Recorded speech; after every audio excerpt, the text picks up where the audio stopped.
Corpbiz.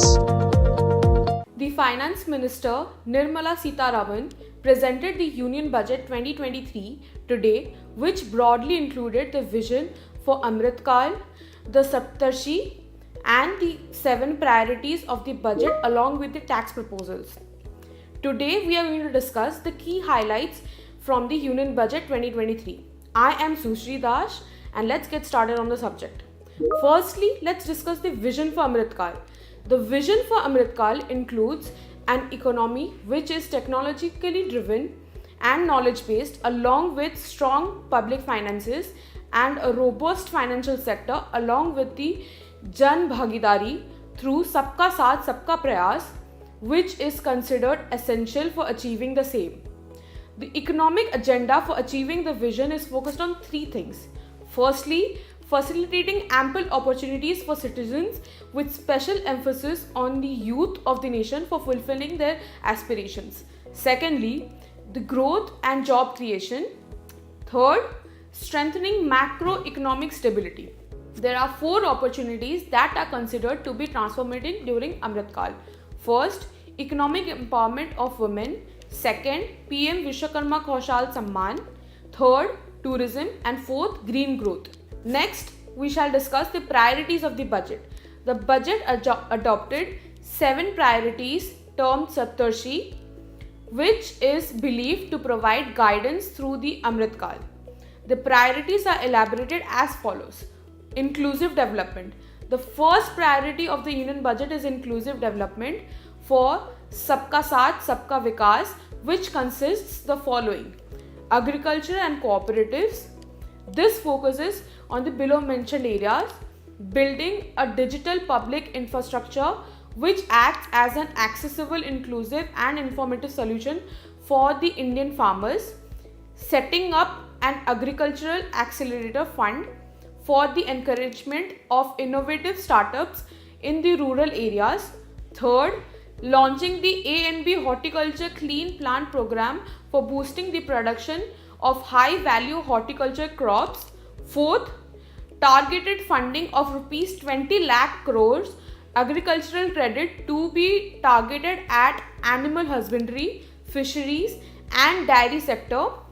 Fifth, making India a global hub for millets, for which the support shall be provided to IIMR Hyderabad for the purpose of promoting research. Sixth, setting up a storage capacity which is widely available with the objective of enhancing the remuneration of farmers by enabling sale for appropriate times. Next, we move on to health. The following steps are to be taken in regard to health. First, establishment of 157 new nursing colleges. Second, launch of sickle cell anemia elimination mission. Third, launch of a new program for promoting research in pharmaceuticals. Fourth, encouragement of joint public and private medical research via ICMR labs. Next, we move on to education and skilling.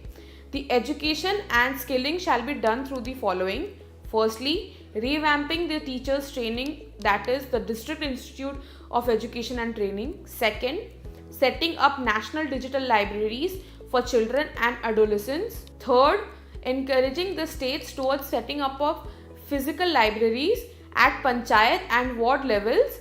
Now we move on to reaching the last mile. This is the second priority of the budget and shall include the following. Firstly, launching up Pradhan Mantri PVTG Development Mission. Secondly, providing financial assistance to Karnataka for the purpose of micro irrigation in drought prone regions.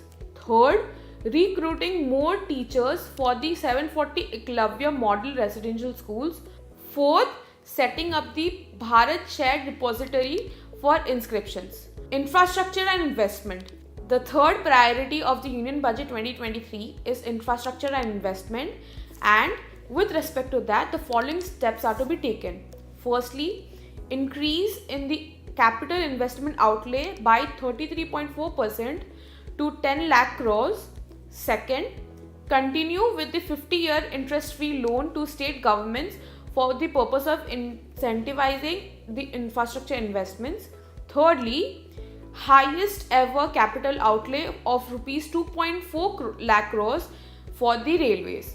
Fourth, 100 transfer infrastructure projects have been identified for end-to-end connectivity for ports, steel, coal and fertilizer sectors. Fifth is to create urban infrastructure in Tier 2 and Tier 3 cities through establishing Urban Infrastructure Development Fund. Now let's discuss unleashing the potential trust-based governance. The Union Budget 2023 also adopted unleashing the potential trust-based governance as one of its prioritized attempts to take up the following measures in this regard. Firstly, make AI in India and set up 3 specialized AI centers in educational institutions to enable AI-based solutions in health, agriculture and sustainable cities. Secondly, to introduce the National Data Governance Policy for enabling access to anonymized data for research and academia and startups. Third, Vivad se Vishwas, one with less stringent contract execution by MSME to provide relief to the MSME affected during COVID. Fourth, Vivad se Vishwas, to which focuses on an easier and standardized settlement scheme for the purpose of faster resolution of contractual disputes of the government and government undertakings. Then is to launch phase 3 of e-courts to ensure effective management of justice. Next is setting up the entity of DigiLocker for the use of charitable trusts and business enterprises in order to facilitate storing and sharing of documents securely with the business documents. Next is setting up of 100 labs for 5G service-based applications development for tapping the employment and business opportunities. The final point is the R&D grant for lab-grown diamonds LDG sector with the objective of encouraging domestic production and reducing the dependency on exports. Next, we move on to green growth, which is the 5th priority of the Union Budget 2023 and focuses on the following. Firstly is the Green Credit Program, which shall be notified under FPA for incentivizing sustainable actions. Second is launching PM Pranam for incentivizing the states and union territories in order to promote the use of alternative fertilizers. Third is taking up of Mishti for mangrove plantation along with the coastline. Fourth is implementing Amrit Dhanbar for optimal use of wetlands. Fifth is establishing 500 new waste to wealth plants under the Govardhan scheme for promoting a circular economy. Sixth is setting up of 10,000 bio-input resource centers for facilitating farmers towards the adoption of natural farming. Seventh is promoting battery energy storage systems. Eighth is allocation of funds for the replacement of old polluting vehicles. Next, we move on to youth power. Youth power or Amrit PD is the 6th priority of the Union Budget 2023 and focuses on the following. Launching PMKVY 4.0 for the purpose of covering new courses such as robotics, coding, AI, etc.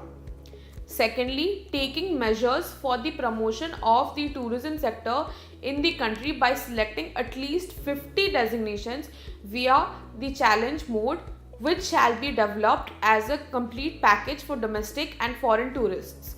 Third is encouraging the setup of unity malls for promoting one district, one product handicraft and GI products. Next, we move on to financial sector. The financial sector is the final priority of the Saptarishi of the Union Budget 2023, which deals with the below mentioned aspects. Firstly, setting up of National Financial Information Registry for enabling efficient lending, promote financial inclusion and enhance financial stability. Then is establishing Central Data Processing the Center for handling the administrative work under the Companies Act faster. Next is the expansion of the credit guarantee scheme for the MSME under the revamped scheme for enabling additional collateral free guaranteed credit for up to 2 lakh crores. Next is the one-time new small savings scheme with the name of Mahila Samman Bachat Patra with a 2-year period and a deposit facility for up to 2 lakhs for women. Next is certain benefits for senior citizens through enhanced maximum deposit limit for senior citizens savings scheme from 15 to 30 lakhs.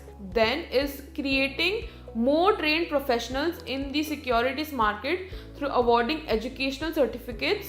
Now we move on to fiscal management. Apart from the financial sector, fiscal management is also considered essential, and the following steps are to be considered. Firstly is the 50-year interest loans to states, which is to be spent on capital expenditure within 2023 to 24, and a part of this loan is conditional on states increasing capital expenditure, and the parts outlay shall be linked to states undertaking various reforms. Secondly is a fiscal deficit of 3.5 of GSDP is allowed to states, 0.5% tied with powers of sector reforms. Third is the target fiscal deficit to be below 4.5 by 2025 to 26. Next, we move on to tax proposals. A new tax regime is to become the default tax regime.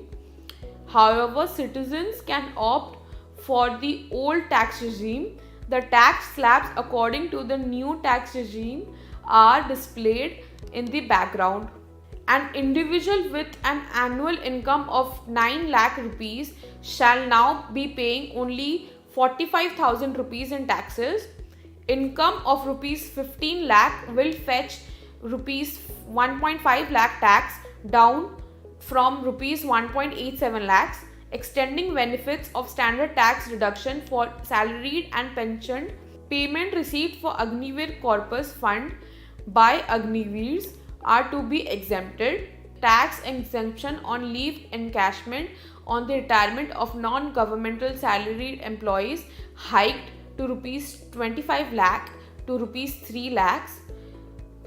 A higher limit of rupees 3 crores for TDS on cash withdrawal is to be provided to cooperative societies. Next generation common IT return form is to be rolled out for taxpayer convenience. Grievance redressal mechanism is to be strengthened. TDS rate to be reduced from 30% to 20% on the taxable portion of EPF withdrawal in non-PAN cases. The rebate limit has been increased from 5 lakhs to 7 lakhs. The highest surcharge rate on income above 5 crores is reduced from 37% to 25%. The benefit of carrying forward of losses in shareholding of startups. Extension of the period for tax benefits to funds relocating to IFSC Gift City till 31st March 2025. Extending the incorporation date by 1 year for income tax startups. Deduction on payment made by MSME is only accepted when the payment is actually made. Now, finally, we shall conclude. In conclusion, the budget also discusses the funds allocated to various ministries of the amendment of various regulations. The Union Budget 2023 can provide the much needed relief to the middle class taxpayer, and the 7 priorities adopted by the government can foster the growth of the nation. So that concludes our video on the Union Budget 2023-24. For more such information and queries that you may have, you can contact Corpbiz from the details provided below. At Corpbiz, we have an excellent team of experts who can assist you with all your legal queries. You can also comment down below any of the questions that you may have. For more such videos, do subscribe to our channel. Thank you.